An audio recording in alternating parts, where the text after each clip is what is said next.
Bonjour à tous. Donc, c'est parti pour le webinaire. Donc, un grand merci de vous connecter en aussi grand nombre. Je dois vous avouer qu'on s'attendait pas à avoir autant de participants à ce webinaire-ci aujourd'hui. C'est vraiment un plaisir de vous compter parmi nous sur cette présentation-ci. Je me présente, Maxime Lacombe. Je travaille donc pour le groupe Focus comme conseiller stratégique. Et le sujet de la présentation aujourd'hui, c'est un sujet qui m'intéresse énormément. Évidemment, je ne mentirai pas que faire des webinaires me sort un peu de ma zone de confort. Mais par contre, c'est un sujet qui me passionne beaucoup, c'est-à-dire celui, dans le fond, de l'assignation des postes de travail. Donc, l'objectif, dans le fond, de ce webinaire-ci, c'est vraiment de faire une présentation dans un condensé, donc vraiment un 15 minutes, qui va vraiment être un survol d'un sujet qui est bien évidemment très complet, très vaste. Mais l'objectif, c'est aussi de vous partager, dans le fond, des pistes de réflexion, de l'inspiration sur justement l'assignation des postes de travail, c'est-à-dire dans un environnement de travail, est-ce qu'on veut avoir des postes attitrés ou non attitrés. C'est un sujet, bien évidemment, qui est très en tendance, en demande de ces temps-ci, évidemment, avec tout ce qui se passe avec le contexte actuel de la pandémie, le retour au bureau. Donc, cette réflexion-là, dans le fond, à savoir comment on assigne les postes de travail. Donc, débutons avec la présentation. Et ici que je vais démarrer. Donc, ça ne sera pas très, très long. C'est parti. Donc, les postes de travail attitrés ou non attitrés. Dans le fond, avant de débuter la présentation, prenons un petit moment pour faire un peu un survol de l'année 2020. 2020 qui a été une année quand même très rocambolesque, plusieurs hauts et bas. On a vécu toutes sortes d'affaires cette année. Et puis, dans le fond, on arrive tout juste au temps des fêtes. Noël est à nos portes. Puis quand on pense à Noël, on pense à la fin de l'année, évidemment. Donc, on pourrait faire un petit peu un post-mortem, puis aussi se demander un peu quelles seront les prochaines tendances, les prochaines demandes qu'on va voir dans les environnements de travail. Donc, je vais vous faire un petit peu un survol de cet environnement-là qui est vraiment en pleine mutation, c'est-à-dire ce qu'on voit de plus en plus, l'année de pandémie qu'on a vécue actuellement nous permet de réaliser que les environnements de travail, les bureaux, les lieux physiques, vont avoir une accentuation de la demande de collaboration. Vraiment utiliser les lieux pour justement augmenter le niveau de collaboration. Puis, dans le fond, aussi d'avoir des espaces qui vont être vraiment connectés sur les outils technologiques que vous avez peut-être développé l'habitude d'utiliser pendant la pandémie, pendant le travail de la maison. Puis maintenant, quand il va y avoir un retour au bureau, mais on va vouloir s'assurer que ces outils-là sont bien connectés avec l'environnement de travail. Ensuite, il va y avoir évidemment aussi le partage de connaissances. Ce qu'on se rend compte aussi avec le télétravail, le fait qu'on est à la maison, bien, on se rend compte évidemment que des fois, c'est peut-être pas évident d'avoir justement ce partage de connaissances-là qu'on a, qui est favorisé dans un lieu de travail. Ça peut être super subtil, ça peut être ce que j'appelle des échos de bureau. Là, donc, vraiment, nos collègues sont à proximité, qui vont partager l'information, puis on absorbe beaucoup, beaucoup d'informations de cette manière. Donc, le lieu physique permet justement d'avoir ce partage de connaissances-là. Et l'adaptation des postes de travail, évidemment, pour les rendre sécuritaires, toujours une priorité, puis ça va l'être tout autant pour les prochaines années, pandémie, pas pandémie. Je pense qu'on a réalisé justement l'importance que les postes soient bien adaptés, bien nettoyés, sécuritaires, mais aussi agréables, que nos bureaux soient invitants. Et aussi, évidemment, dans le fond, d'utiliser les bureaux pour vraiment plusieurs fonctions. Donc, c'est-à-dire que ça peut être autant, comme je disais, la collaboration, les espaces de rencontre, lounge. On veut que nos bureaux soient à l'image, dans le fond, de notre entreprise. Mais qu'en est-il de l'assignation des postes de travail? Donc, si on regarde, dans le fond, les bénéfices d'une bonne réflexion. Donc, se poser cette question-là, analyser cette possibilité-là, à savoir est-ce qu'on veut travailler en poste attitré, en poste non attitré, mais dans le fond, d'abord et avant tout, ça va aussi bonifier le degré d'appartenance des employés envers leur environnement. Le résultat de cette réflexion-là, s'il est à l'image des attentes de vos employés et du travail qui est à accomplir, ça va justement augmenter justement ce sentiment-là de fierté envers nos bureaux, puis le plaisir d'aller au bureau, puis d'être bien dans nos environnements. Ça va également aussi, ça va vous permettre d'optimiser vos espaces selon l'utilisation réelle. Donc, vraiment se concentrer à savoir nos bureaux servent à quoi, on les utilise comment on optimise notre pied carré. Quand on pense à optimiser le pied carré, mais aussi on pense à allouer les budgets aux bons endroits. Donc, c'est-à-dire, est-ce qu'on veut favoriser davantage la collaboration plutôt que le travail de concentration? Est-ce qu'on veut avoir un mix des deux? Ou est-ce qu'on veut vraiment allouer les bons budgets pour s'assurer que ça rapporte le plus possible à l'entreprise? Donc, la présentation, comme je vous disais, un 15 minutes, un survol, donc, dans le fond, de vous présenter les caractéristiques et les bénéfices des postes de travail attitrés. Ensuite, de vous présenter la même chose, mais du côté des postes non attitrés. Le troisième sujet, dans le fond, ça va être vraiment des pistes de solutions, des idées, des suggestions, dans le fond, pour vous assurer de bien adapter les postes. évidemment, quand on pense à bien adapter les postes, des suggestions, des idées, le poste de travail attitré, on le connaît quand même assez bien parce que c'est ancré en nous, en nos environnements depuis tellement longtemps. Ça fait quand même un bon bout déjà que nos postes sont déjà tout attitrés. Puis le non attitré est un petit peu plus nouveau, si on veut. Donc, les pistes de solutions, je ne vous mentirai pas qu'elles sont beaucoup plus orientées vers le poste non attitré, mais vous allez voir, c'est super intéressant ce qu'on peut avoir comme solution. Et à la fin, non de moins, on va terminer dans le fond avec la conclusion, mais aussi la période de questions. Donc, avant de débuter la présentation, pour les questions, ce que je vous invite à faire, on a un onglet, dans le fond, en haut à droite du logiciel Teams pour justement rédiger vos questions.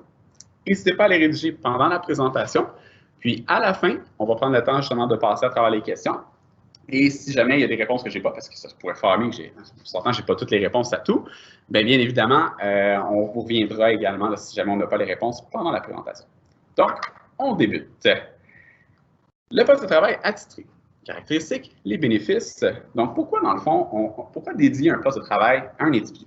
C'est quoi les avantages, en réalité, quand on pense à un poste de travail attitré? Pourquoi qu'un individu, on voudrait justement qu'il ait son propre poste de travail? Souvent, le premier aspect qui est hyper important, c'est vraiment le côté confort, la rapidité. On arrive le matin, on s'installe à notre poste de travail, puis on est déjà bien seté, donc on a l'appui-coude qui est à la bonne hauteur, support lombaire, la hauteur de la chaise, tout est bien adapté. Parfait exemple que je peux vous donner, c'est quand, par exemple, vous avez un collègue qui prend votre chaise pendant un petit 10-15 minutes puis qui change les réglages de votre chaise, c'est sûr et certain que dans l'heure suivante, quand vous allez revenir à votre poste, vous allez vous en rendre compte. Donc, ça donne une idée justement de cet avantage-là de la rapidité. Évidemment, quand on a un poste qui nous est attitré, ça nous permet souvent, pas tout le temps, mais ça nous permet souvent de le personnaliser. Certains aiment y mettre leurs photos de famille, d'autres vont mettre des photos de leur chien, de leur chat, des plantes, donc on a un petit peu de tout. Donc justement, d'avoir cet effet-là de pouvoir personnaliser son poste de travail, c'est quand même un aspect qui est assez intéressant. L'autre point, et non le moindre, c'est les outils de travail. Donc, quand on est à notre poste de travail, généralement, pas tout le temps, certaines personnes sont un petit peu plus pêle-mêle, mais généralement, on va retrouver nos outils aux mêmes endroits. Donc, on va avoir notre brocheuse qui va être là, nos documents, tel document va aller dans tel rangement, tel autre document va aller dans tel autre rangement. Donc, on vient vraiment s'assurer que tous nos outils sont à portée de main et sont bien placés selon nos besoins. Un aspect super important aussi que souvent on va attirer, dans le fond, le poste de travail attitré, c'est vraiment l'aspect confidentialité. Donc, évidemment, dépendamment des fonctions d'un employé, que ce soit aux ressources humaines, dans le financement, des documents légaux, quoi que ce soit, parfois, on va vouloir que ces employés-là aient leur propre rangement qui leur est dédié avec leurs clés, leurs serrures, puis que les dossiers restent à leur poste de travail. Sachez par contre que l'aspect confidentialité peut être centralisé aussi, c'est-à-dire d'avoir des rangements qui sont en dehors du poste de travail ou est-ce que les documents confidentiels sont centralisés. Ça peut être également une possibilité. Ensuite, l'esprit de communauté. Donc, vraiment, l'esprit de communauté avec le petit groupe qui nous entoure à notre poste de travail. On l'a probablement tous vécu à un moment donné dans notre carrière. On se crée des amitiés, des connexions, quoi que ce soit avec nos gens qui sont alentours. On peut faire des blagues avec notre voisin d'à côté qui parle tout le temps bien fort. Puis, bref, il y a tout le temps des histoires qui se racontent et tout ça. Il y a vraiment cet esprit de communauté-là qu'on va souvent avoir alentour avec nos collègues. Évidemment, ça, c'est souvent aussi quelque chose qui est intéressant d'avoir des postes attitrés. On finit par créer cette cohésion-là. Maintenant, qu'en est-il dans le fond des postes de travail non attitrés? Vraiment, un survol des bénéfices. Avant de débuter, je prendrai juste un petit moment pour faire l'exemple, on va prendre un exemple, un parallèle entre un étudiant universitaire et, dans le fond, un professionnel qui est dans son propre bureau. Si on prend l'exemple de l'étudiant universitaire, à quel endroit, dans le fond, cet étudiant-là, une semaine typique, à quel endroit il va passer son temps? Souvent, on va voir, donc, il va passer du temps en classe, pour les apprentissages, le côté théorique, à la bibliothèque. Donc, des fois, mettons, en 2 cours, on a un petit 3-4 heures. En 2 cours, on va décider d'aller s'installer à la bibliothèque pour aller étudier, se concentrer, parfois des rencontres d'équipe, la consultation. Donc, on va bouger.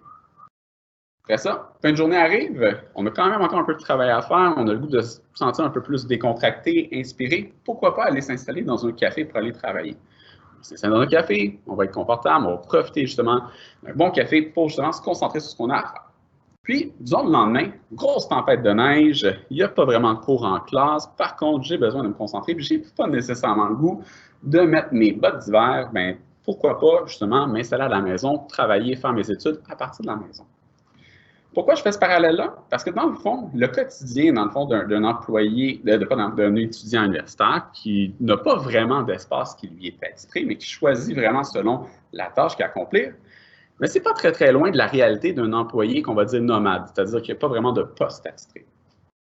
Donc, revenons à nos espaces de bureau. Justement, le poste attitré, l'employé qui est comme un peu plus nomade, pourquoi une entreprise voudrait instaurer un programme similaire à celui-ci?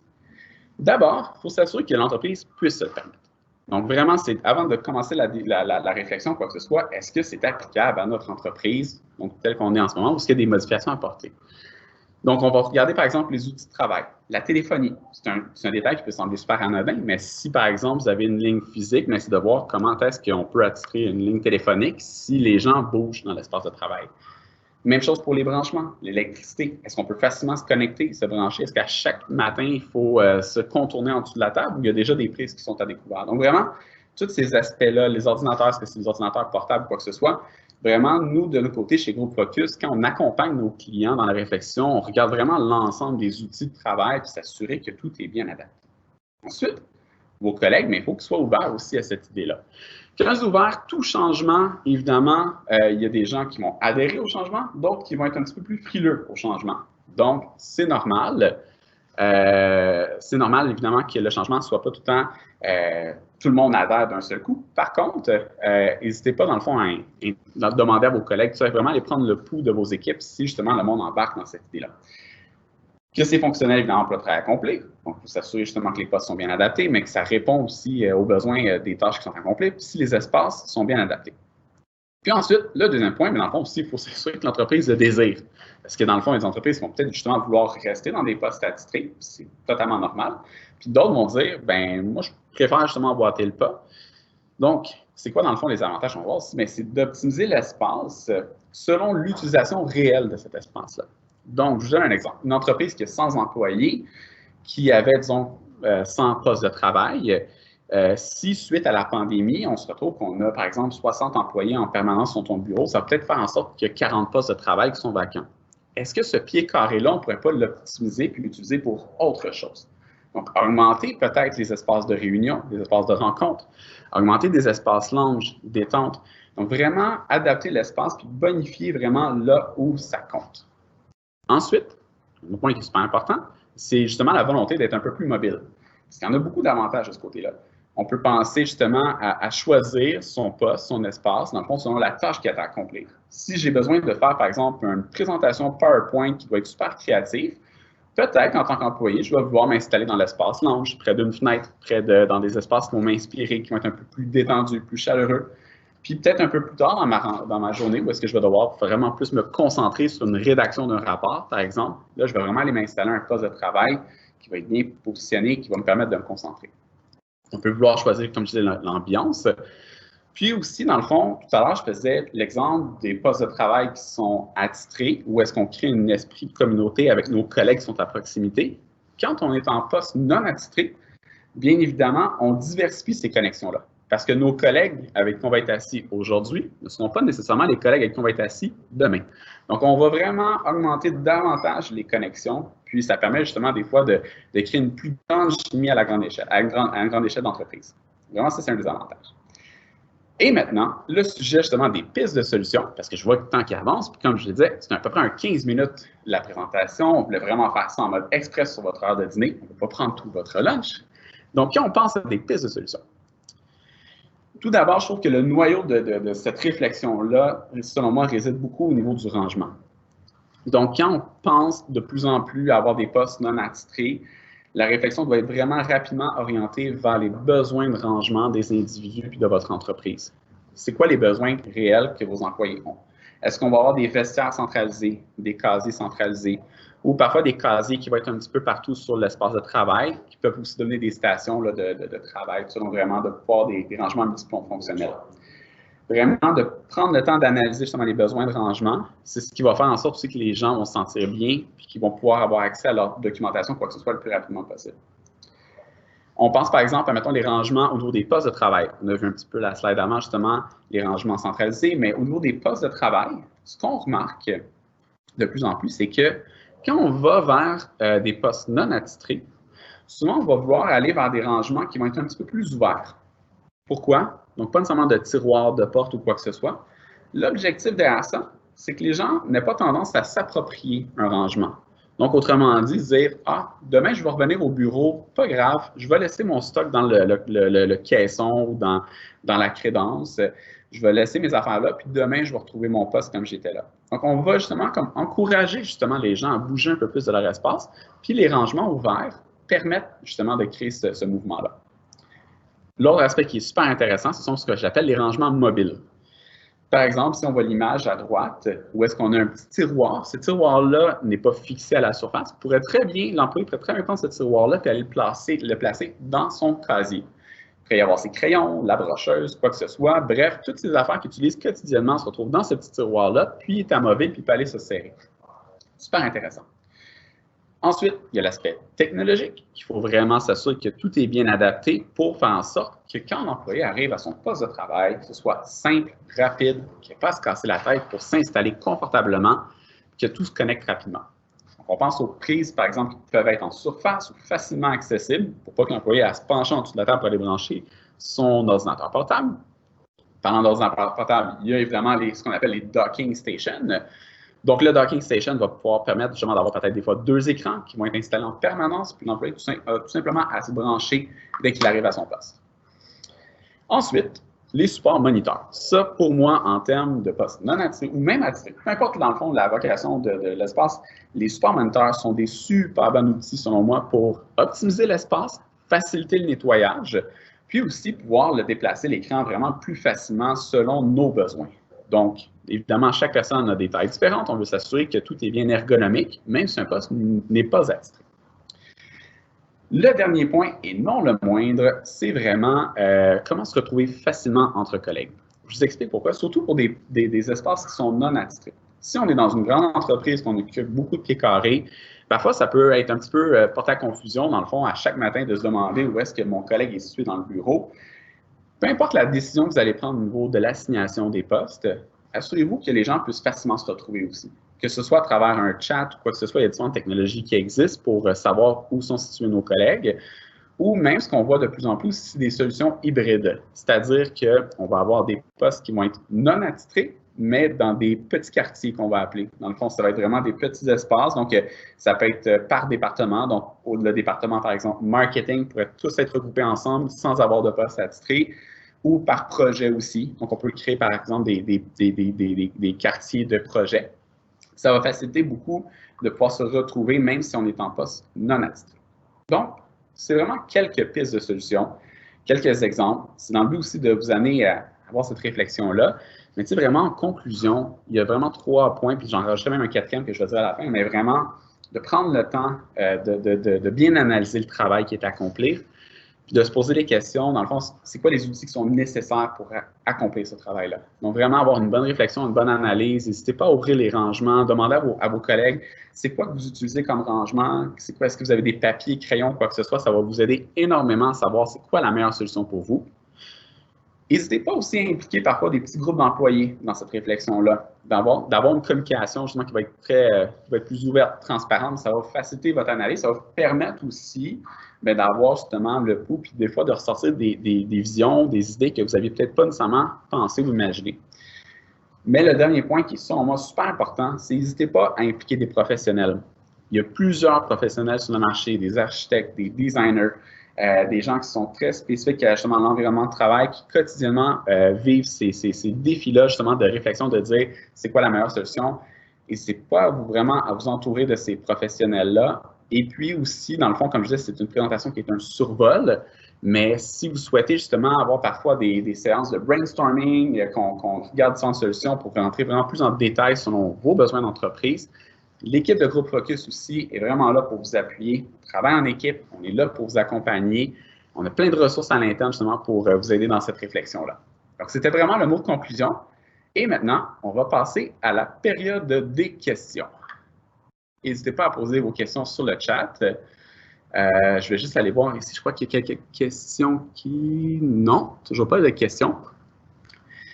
On va attendre un petit peu parce que je pense que la présentation a un certain décalage, peut-être un 30 secondes de décalage. Donc, je vais prendre un petit moment pour vous laisser rédiger vos questions s'il y en a. Et l'autre chose aussi, dans le fond, n'hésitez pas à nous écrire, à nous suivre sur les réseaux sociaux, LinkedIn, Facebook, Instagram. On essaie d'être actif, de vous amener des idées, de vous inspirer, puis de partager notre passion de l'environnement de travail. Je vous laisse poser vos questions. Attendre un petit, peut-être 1 minute, 2 minutes.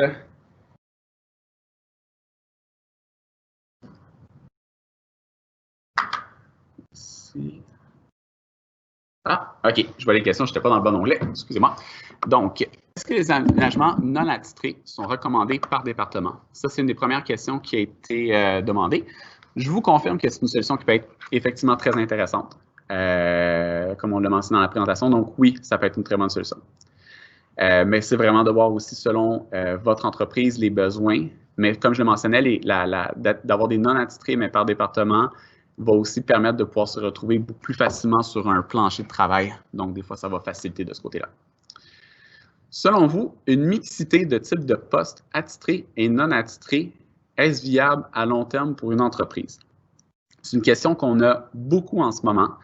Je crois que oui. C'est sûr que c'est vraiment d'avoir une réflexion plus spécifique à votre entreprise. Mais je crois que dépendamment des fonctions, selon les tâches qui sont à accomplir, dans certains cas, d'avoir un poste attitré et dans d'autres cas, un poste non attitré, ça fait du sens. Donc vraiment, ça, j'y crois qu'une solution plus hybride pourrait fonctionner pour une entreprise. Comment traitez-vous l'aspect ergonomique personnalisé en poste non attitré? Surface de travail, chaises, etc. La première solution, selon moi, la plus importante, c'est définitivement l'éducation. Autrement dit, il faut que vos employés soient confortables, à l'aise et comprennent les fonctionnements de leur chaise, de leur table ajustable. Donc, les gens puissent facilement configurer leur poste. Quand on installe un projet, généralement, on va faire des séances de formation avec les employés pour leur expliquer tous les aspects ergonomiques de leur poste de travail, pour qu'ensuite, ils puissent facilement configurer leur poste. L'autre point qui est super important, selon moi, c'est vraiment, quand je pourrais dire, d'avoir de l'équipement qui est facile à déplacer, orienter. On parlait tout à l'heure un petit peu, dans le fond, des supports moniteurs. Les supports moniteurs, selon moi, sont vraiment une des clés du succès. Des chaises qui s'ajustent facilement, donc les mécanismes qui sont à portée de main, qui sont faciles à ajuster, ça aussi, c'est un autre aspect qui est vraiment important. Mais l'éducation et la facilité d'ajustement, selon moi, c'est les clés du succès. On a un commentaire de très intéressant. Merci beaucoup pour le commentaire, c'est bien apprécié. Puis merci pour la présentation. Une personne dit qu'elle doit quitter. Donc, je pense que ça fait pas mal. Ah, non, il y a d'autres questions ici. Est-ce que les tendances vers les postes non assignés pour le futur? Moi, je dirais que ce que j'essaie souvent de faire, c'est de ne pas se fier, si on veut, à des tendances. Donc, autrement dit, c'est vraiment d'avoir la réflexion pour votre entreprise. Certaines entreprises étaient, par exemple, en non attitré avant, puis ils sont vers l'attitré. Puis des fois, c'est l'inverse. C'est vraiment l'important, c'est de s'assurer que ça réponde à vos besoins sans nécessairement suivre une tendance ou quoi que ce soit. Mais une chose qui est sûre, une des tendances que je vois de plus en plus, c'est vraiment l'aspect de collaboration, des rencontres d'équipe. Les gens se rendent compte qu'ils sont capables de se concentrer des fois à la maison, en télétravail, que ça peut, dans plusieurs cas, être très fonctionnel, mais s'ennuient du bureau pour justement pouvoir se concentrer facilement. Quel futur pour les postes non assignés avec la COVID? Selon moi, que ce soit assigné ou non assigné, l'importance est vraiment dans le nettoyage. L'important, c'est que vos postes soient facilement nettoyables. Donc, autrement dit, qu'il n'y ait pas nécessairement d'objets qui traînent pendant la nuit ou quoi que ce soit quand, mettons, les équipes de nettoyage passent pour optimiser justement vraiment le nettoyage des surfaces. Selon moi, ça, c'est une des clés du succès. Encore là, je ne suis pas nécessairement un spécialiste, je ne suis pas une personne qui, au niveau médical ou recherche scientifique, quoi que ce soit, mais une chose qui est sûre, qui ressort beaucoup selon les articles que je lis, selon la nouveauté, c'est vraiment le côté nettoyage. Plus que votre poste de travail va être épuré, on entend parfois justement le terme clean desk, plus que ça va faciliter justement le nettoyage en profondeur. Donc, une autre chose aussi qu'on voit de plus en plus, c'est la souris et le clavier sans fil qui peuvent être attitrés à un employé. Donc, l'employé a son propre clavier, sa propre souris qu'il peut placer dans son rangement. Donc, ça, on le voit de plus en plus aussi.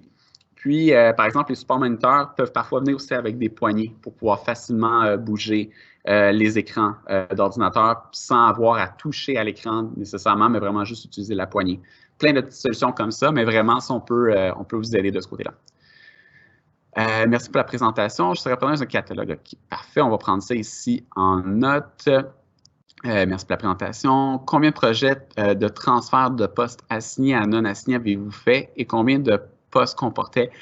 C'est pas mal en cours en ce moment. Je vous dirais, dans le fond, des postes de travail assignés en ce moment, vers le non assigné, c'est beaucoup en réflexion. Les projets se passent comme un petit peu en ce moment même, donc de dire qu'ils sont réalisés.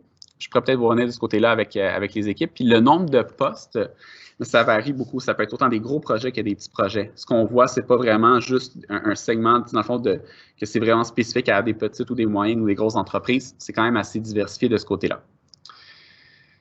Donc, ça fait pas mal le tour. Il y a une question aussi, dans le fond, les demandes des clients depuis la COVID, attitrés ou non attitrés. Comme je l'ai dit, il y a un intérêt qui est vraiment croissant pour le non attitré. Personnellement, je crois qu'une entreprise qui est prête, il y a beaucoup d'avantages à envisager cette solution-là, mais l'important, c'est vraiment s'assurer que c'est fonctionnel pour votre entreprise. Ça, selon moi, c'est la clé du succès, mais on voit cette demande-là de l'intérêt. Est-ce que vraiment toutes les entreprises qui ont l'intérêt vont aller de l'avant? Ça reste à voir, mais c'est selon vraiment les besoins spécifiques à la fonction, les tâches qui sont à accomplir, les espaces qui sont nécessaires, tout ça. Donc vraiment, mais il y a une tendance vraiment, un désir de regarder cette possibilité-là qui est vraiment croissante. Donc, ça fait le tour des questions. Donc, encore une fois, je tenais à prendre un petit moment pour vous remercier. Merci beaucoup de votre participation au webinaire. Il va en avoir d'autres comme ça.